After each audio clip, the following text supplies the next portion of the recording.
आणि फायनली निक्कीला माहित झालं की तिचा ग्रुप म्हणजे ग्रुप ए तिच्या विषयी तिच्या मागे काय विचार करतो, काय बोलतो आणि यामुळेच निक्कीने आता ठरवलंय की ग्रुप एच्या कोणत्याच सदस्याला ती ही ट्रॉफी जिंकू देणार नाही। हो, असंच काही सत्य तिच्या समोर आलं आहे आणि याचबद्दल मी तुम्हाला सांगणार आहे या व्हिडिओमध्ये, तर व्हिडिओला शेवटपर्यंत नक्की बघा।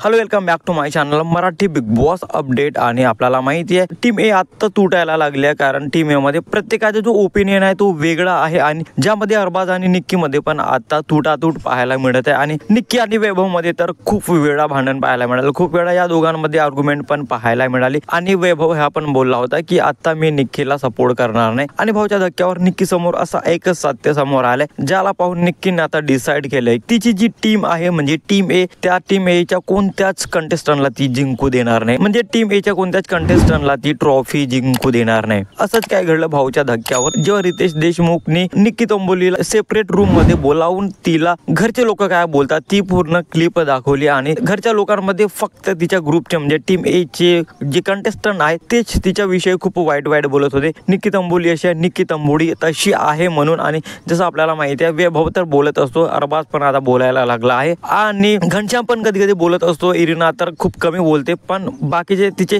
क्लोजेस्ट फ्रेंड आहेत वैभव, जान्हवी आणि अरबाज हे लोक तर निक्की विषयी निगेटिव्ह बोलतच असतात। आणि हीच क्लिप बिग बॉसने निक्कीला दाखवली आणि आता तिचे डोळे उघडल्यात आणि ती क्लिप पाहून तर तिला खूप राग आलेला आहे, कारण तिला असं वाटत आहे की तिच्याच ग्रुपचे लोक तिला निगेटिव्ह दाखवण्याचा प्रयत्न करतात, तिच्याच ग्रुपचे लोक तिची बॅक बेचिंग करत असतात। आणि हे सर्व काही माहिती झाल्यावर आता निक्कीने ठरवलंय की तिच्या ग्रुपला म्हणजे टीम एच्या कोणत्याच कंटेस्टंटला समोर जाऊ देणार नाही किंवा बिग बॉसची ट्रॉफी जिंकू देणार नाही। ही अपडेट ऐकून तुम्हाला काय वाटतं कमेंट मध्ये नक्की सांगा आणि अशाच इंटरेस्टिंग व्हिडिओसाठी भावाच्या चॅनलला सबस्क्राईब करा, शेअर करा। Thank you so much.